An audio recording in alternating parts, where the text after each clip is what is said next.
Bom, gente, esse vídeo é a segunda parte do vídeo da aula de alocação dinâmica, tá? Segunda e última parte. Aqui a gente vai dar continuidade. Na primeira parte a gente viu os conceitos gerais de alocação dinâmica e viu também como usar a função malloc, né? De alocação de memória do C. A gente viu que são 4 funções só que a gente vai estudar. Então a gente já viu o malloc, agora a gente vai ver o calloc, o realloc e o free, ok? Então vamos dar continuidade. O calloc ele é muito semelhante ao malloc, tá? Assim, tem basicamente funcionalidades muito parecidas mesmo.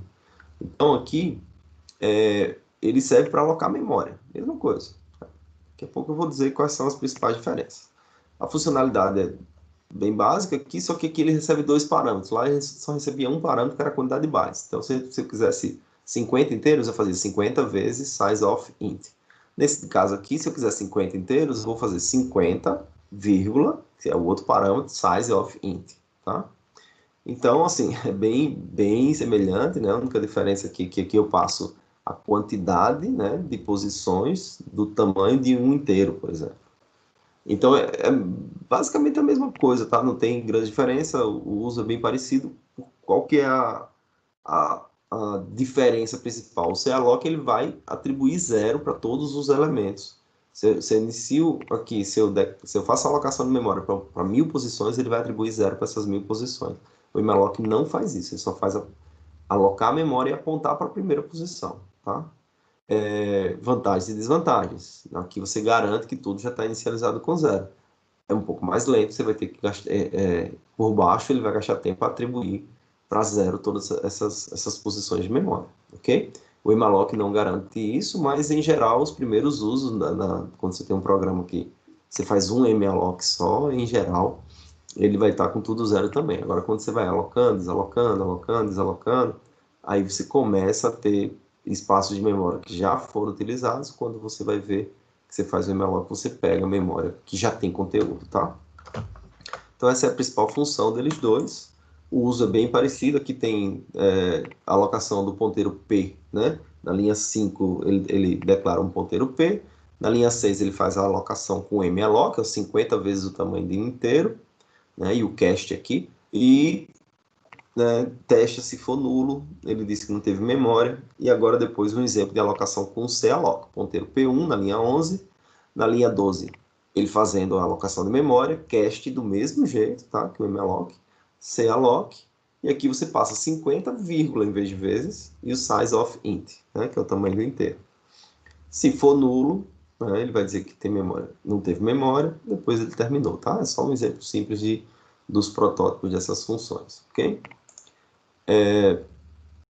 A outra função é o realloc, né? O realloc ele serve para realocar memória. E o protótipo é esse que vocês estão vendo aí.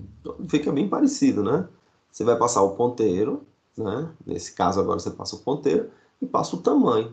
Né? Você não precisa dizer o tamanho anterior, você só passa, olha, era 20, agora eu passo 30, ele vai realocar a memória para 30, tá? E ele vai modificar o tamanho, pode ser para mais ou para menos, tanto faz.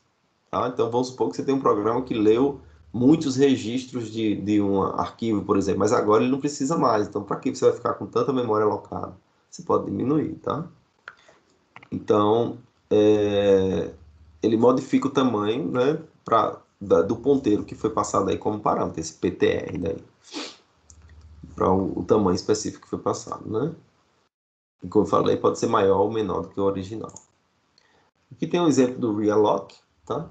Então, vamos olhar aqui o o programa aí à direita, ele, ele devolve um ponteiro, tá? Então, se vocês forem olhar aí, ó, nesse programa você tem na linha 4 um inteiro, na linha 5 vocês têm o malloc, né? Que alocou 5 posições de memória de inteiros para a partir desse ponteiro. Aí ele inicializou aí com algum valor, né? Com esse for. Depois ele dá um outro for para dar um printf para mostrar o que tem lá. Aí na linha 12 dá um contra barra n. Aí agora ele vai diminuir o tamanho do array. P igual a realloc. P de novo. Essa estrutura pode parecer um pouco estranha, né? Mas o que acontece aqui, né, que ele devolve esse ponteiro, porque eventualmente a posição de memória, lembre que um ponteiro aponta para uma posição de memória, essa posição de memória pode ser que mude, por isso que ele devolve esse ponteiro, tá? E aí você pode atribuir para o mesmo ponteiro, como está aqui, P igual a realloc, na linha 14, aí você passou P, vírgula, 3 vezes o tamanho do inteiro, que pode ser que ele tenha que mudar essa variável para outra posição de memória. Por exemplo, vamos supor que você tinha lá 100 valores, aí agora você quer usar 1000, mas não cabe, né? Tem que ser consecutivo, lembra? Não cabe mais nesses 100 valores eu colocar 1000 consecutivos naquela região de memória. Então ele vai ter que alocar em outra região de memória e vai passar o ponteiro, né? Vai devolver aí o ponteiro para essa nova região de memória, ok? Então por isso que ele retorna aí um ponteiro. Então lembre-se dessa estrutura, é um pouco estranho, né? Eu tenho que passar P duas vezes aqui, mas como tem na linha 14, mas essa é a estrutura do realloc, ok? E aí ele diminuiu, né, na linha 14, deu um foque para dar um printf no que é que tem lá no conteúdo. Depois, na linha 18, ele aumentou o tamanho do array. Sim, mas mesmo quando ele move, tá? Ele move e o conteúdo vai junto, tá?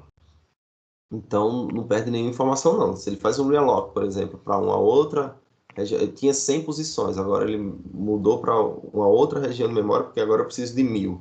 As 100, se já estava atribuído valores, vai ser tudo copiado, tá? Para esse novo lugar que esse vetor vai ser alocado. Ok? Então, aqui na linha 20, ele faz outro realloc no mesmo ponteiro, agora dizendo que tem 10 posições. E, né, dá um printf aí dessas 10 posições. Então, essa é a estrutura do realloc, isso é muito usado, tá, gente? Muito, muito utilizado, quem usa C. Outras linguagens têm isso de outra forma. Algumas vezes as linguagens omitem a ideia de ponteiro e de alocação, né? Mas por baixo tem que fazer, né? Então, assim, o legal de vocês, né, que a gente já falou sobre isso, mas o legal de vocês conhecerem C, de começarem com C, é que vocês já veem como é que funciona mesmo por baixo, né? Essa coisa. Ok? Então, o realloc, algumas observações. Se o ponteiro for nulo, certo? Ele aloca. Então, olha só. Se eu tenho um ponteiro que eu ainda não tinha alocado nada, tá? Eu só declarei lá int asterisco p, tá? Eu não tinha alocado nada ainda para ele, né? Não tinha atribuído nada, ele estava, por exemplo, nulo. Ele aloca o número de bytes e devolve o ponteiro, ele vira um malloc, tá? Então, se eu passo um ponteiro nulo, ele é igualzinho a mesma funcionalidade do malloc. Se eu passo no tamanho, né, do vetor, se eu passo zero, é a mesma coisa de eu liberar a memória. É a mesma coisa de usar o free. Então, se vocês quiserem, vocês usam só o realloc aí, né? Para alocação dinâmica. Mais nada, só o realloc, tá? Mas, obviamente, né, tem todas essas funções. Vocês podem usar como vocês quiserem. Às vezes, a lógica do programa fica mais fácil, né? Para você ler, se você usa malloc, realloc na hora certa e free na hora certa, tá? Fica mais fácil do que você ter que interpretar esse realloc aqui é um realloc ou é um malloc ou é um free, tá? Mas, assim, só para deixar claro que se você der um realloc e passar o tamanho igual a zero, é a mesma coisa que está liberando aquela memória, tá? Se não tiver memória suficiente, é devolvido um ponteiro nulo, mesma coisa do malloc, tá? Então não muda nada com relação a isso. E a última estrutura que a gente vai ver, né, nessa parte da alocação dinâmica é o free, tá? O free, diferente das variáveis, né, das outras variáveis que são estáticas, as dinâmicas não são liberadas automaticamente pelo programa.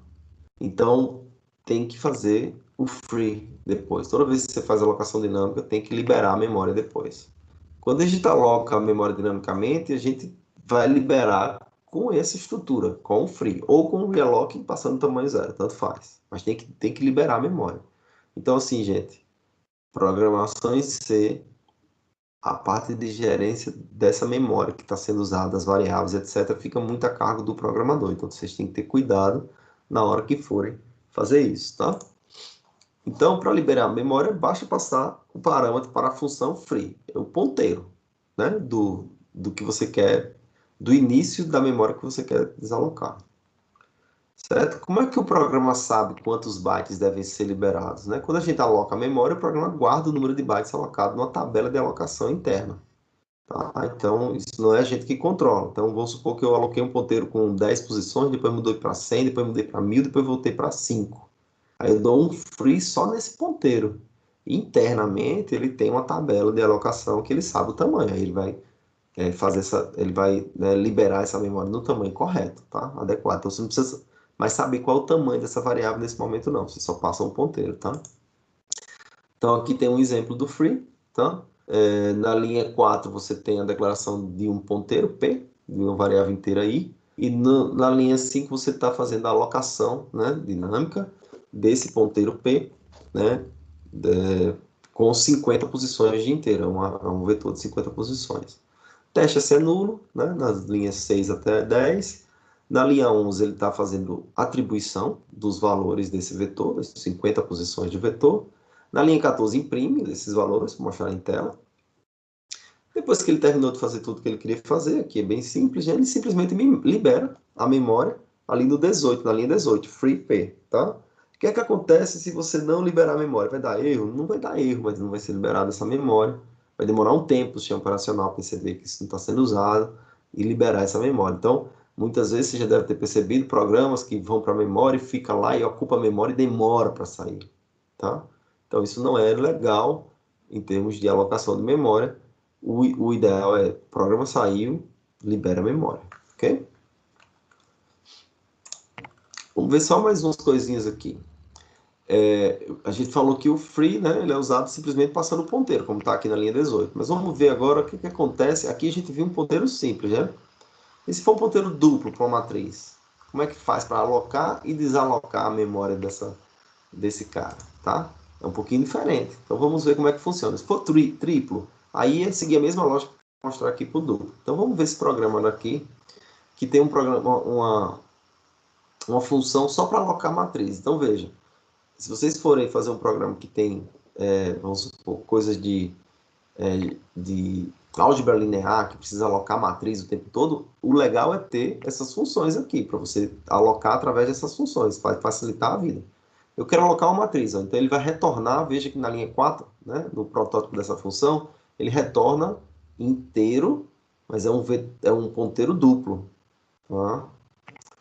Então ele retorna aí um ponteiro duplo, né, nesse aloca matriz. E aqui tem um inteiro M e um inteiro N, que são o número de linhas e número de colunas. Tá? Então a primeira coisa que ele faz aqui é declarar a matriz, que é esse M com esses dois asteriscos antes, para dizer que é um ponteiro duplo, né, da matriz, e o inteiro I. Tá? E aí ele vai fazer aqui, ó, o M, e vai dar um malloc, né, no ponteiro, faz o cache aqui, né, para o ponteiro duplo de inteiros, e vai dar um malloc, primeira coisa, das linhas, ó, N, tá? Size of int, asterisco dessa vez, tá? Que é um ponteiro, né, de cada posição da linha, um ponteiro para as colunas, não é isso? Então, por isso que é o size of int asterisco, e não só size of int, tá? Vezes m. Tudo isso na linha 8. Vezes m, dizendo que eu estou alocando m linhas, cada linha tem um ponteiro para um vetor de inteiros, tá? Se m for null, memória insuficiente, dá o exit. Agora eu vou alocar as colunas. Eu aloquei as linhas que têm ponteiros para vetores de inteiros. Não é isso? Agora eu vou alocar as colunas que têm inteiros. Aí mudou. Note que na linha 8 o malloc era o size of the int asterisco. Na linha 14 o malloc é o size of the int, porque as colunas, aqui a gente declara linhas como ponteiro para as colunas. Então a linha tem ponteiros para vetores de inteiros. E nas colunas é que a gente guarda os valores, tá? Do jeito que está aqui estruturado. Então a gente vai fazer um for para cada linha, né? O for varia de 0 até m para cada linha. Na linha 14, aí vai fazer m alocações dinâmicas, né? Por isso que ele bota m entre colchetes i aí, igual. Aí passa um ponteiro para o inteiro, não é mais um ponteiro duplo, né? Porque cada coluna eu tenho um ponteiro de vetores de inteiros, tem um vetor de inteiros, né? Então tem um ponteiro para inteiros, e faz o malloc aí do size of int vezes n, vezes o número de elementos que tem na coluna. Tá? Se for nulo, ele vai dizer que não teve memória, e aí ele retorna o m, que é o ponteiro duplo. Aí ele retornou a matriz. Então, no seu programa, você vai simplesmente chamar essa função, aloca matriz, e passar o tamanho dessa matriz. Ele já vai retornar para você, né, a matriz. Ok? Então, note que isso aqui vai facilitar muito a vida. Imagina você ter que digitar esse código toda vez que você for declarar uma matriz. Mas só para vocês entenderem que aqui, quando é quando é uma matriz, né, ponteiro de ponteiro, você tem que alocar as linhas e depois alocar as colunas, tudo manualmente. Mesma coisa vai ser quando você for liberar a memória. Então, o ideal é ter uma libera matriz aqui, ó. Você passa a matriz, o primeiro parâmetro na linha 1, e o segundo parâmetro, o número de linhas. Só para você saber o número de linhas. Tá? Lembre que eu não preciso saber o tamanho, né, do vetor na hora de liberar, mas eu preciso saber quantos vetores eu tenho que liberar nesse caso aqui. Então, ele declarou a variável i para varrer aqui um for, e vai fazer um for no número de linhas e vai liberar todas as colunas. Depois que você libera todas as colunas, você libera a matriz toda. Você libera o ponteiro geral da matriz. Tá? Então, a primeira coisa que ele faz é liberar todos os ponteiros que tem nas linhas, né, para as colunas, né, que é essa estrutura que está, esse for, né, que tem aí na linha 3 e 4. Liberou todas as linhas, todos os ponteiros para as colunas. Aí agora libera a matriz, tá? Nota que é diferente, né? Isso aqui não foi só simplesmente passar o free_m, tá? Ele não ia dar certo, ia deixar lá a alocação das colunas todas, ia desalocar só os ponteiros do vetor linha, mas as colunas iam ficar tudo alocadas, né? Então não seria legal fazer isso, tá? Você ia deixar lixo na memória, essa aqui é a questão. E na hora de fazer a alocação de estruturas, aqui eu botei um exemplo para a estrutura, nesse caso foi o fundo preto, ficou um pouco pior, mas eu tenho um exemplo para a estrutura, criei aqui uma estrutura ST dados, aí tem uma estrutura dentro da outra, tem aqui nascimento, né? Então tem nome, salário e tem data de nascimento aí dentro, né, dessa estrutura. Bom, pouco importa, isso aqui é só para mostrar como é que faz a alocação dinâmica. Eu passo, tem um ponteiro para a estrutura de dados aqui na linha 18, para essa estrutura ST dados, o tipo de estrutura, né, ST dados, um ponteiro, asterisco P. E a alocação de memória, eu passo o cast na linha 21 aqui, ó, eu faço um cast para a estrutura ST_dados, né, e um ponteiro, né, porque não é um ponteiro para a estrutura ST_dados, e o malloc do size_of da estrutura. Então, tem agora, né, um ponto com o malloc do tamanho da estrutura. Aí ele vai alocar certinho. E depois eu faço só um free no ponteiro, nesse caso, tá? E ele já desaloca tudo, a estrutura toda. Ok? Então, só para mostrar exemplos aqui para vocês aqui de uma estrutura. Agora, se for um ponteiro para um ponteiro de estruturas, aí tem que fazer igual a gente fez na matriz. Se for um cubo, né, um ponteiro do ponteiro de um ponteiro, né, de inteiros ou de números reais, seja lá o que for, eu tenho que fazer, primeiro desaloco, aí não é mais linha coluna, né, porque não é matriz, mas eu primeiro desaloco o de mais alto nível, né, terceiro nível, depois desaloco de segundo nível, para depois desalocar geral, tá? Para não deixar lixo na memória, tem que ter cuidado com isso, tá?